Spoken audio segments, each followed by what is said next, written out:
Hey all, actually got a request today. Someone commented asking me to do Depending on You off Hacky Diamonds. If you're like me, I've listened to it about 1,000 times. It's just a matter of, putting it together. It's definitely, so there's two parts. I think the right channel is going to be standard tuning and the left channel is going to be open G. We're going to do the open G portion because I think that one's probably the easiest to learn. Probably the more standout part. It's just Ronnie in the right channel playing power chords as best I can tell, which is, really all we're doing in open G, but, open G is a lot more fun than standard. So the song's in G.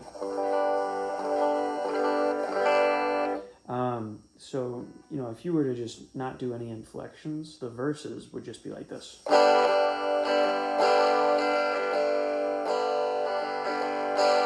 You could do that. It doesn't sound that great, in my opinion, but it is just kind of a G chord, and then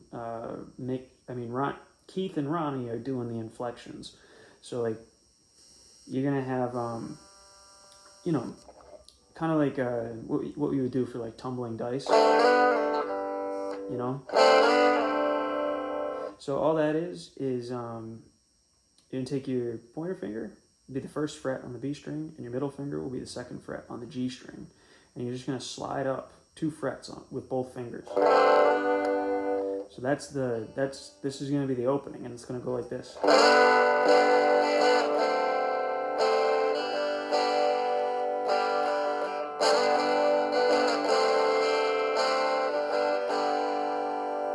And that's the opening.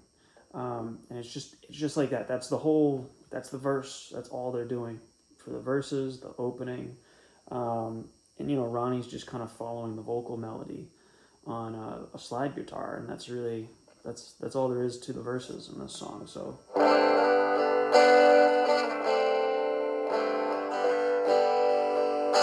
one more time, and you're gonna kind of start down here and then slide into it like that.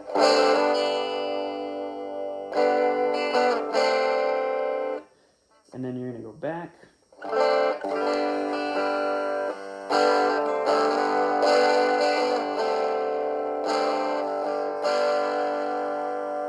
Like that. So then there's going to be, a bridge or a pre-chorus?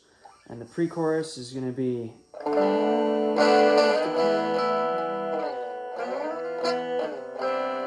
Yeah.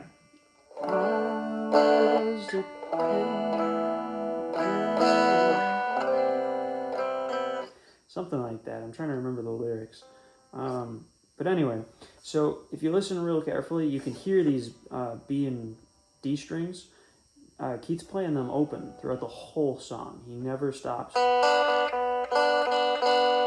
Those are always ringing out, which means he's kind of playing a modified open G chord, which is pretty weird for him. But up on the 5th fret, you're going to fret the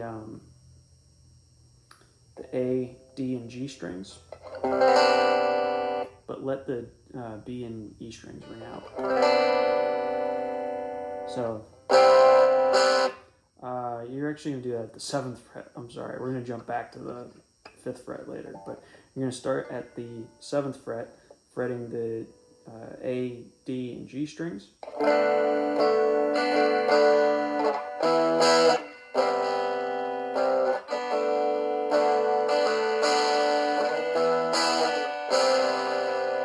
So yeah, you're never going to change that when you're doing, when you're fretting, you're not going to change that chord shape. You're going to just basically use, I'm using my middle ring and pinky fingers. That's just the way it's the easiest way to fret all those strings and keep the B and E strings ringing out.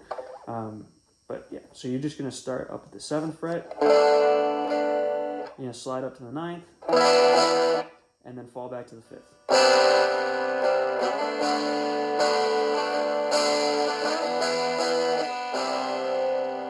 That's all there is to the pre-chorus. That's the pre-chorus. The chorus, you're going to go from the pre-chorus back into an open G, So it's going to go like this.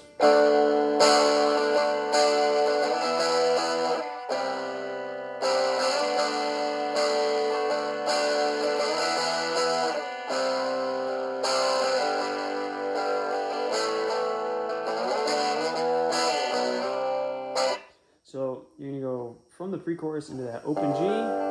Then you're going to do that same chord shape with your 3 fingers to the A. You're going to slide all the way up to, is it going to be, it's going to be the E. So you're going to go G, A, E, and then down to C. So it's going to be the open, 2nd fret with the fretting the A, D, and G strings, and then up to the 9th fret, and back down to C, the 5th fret. It's going to go like this.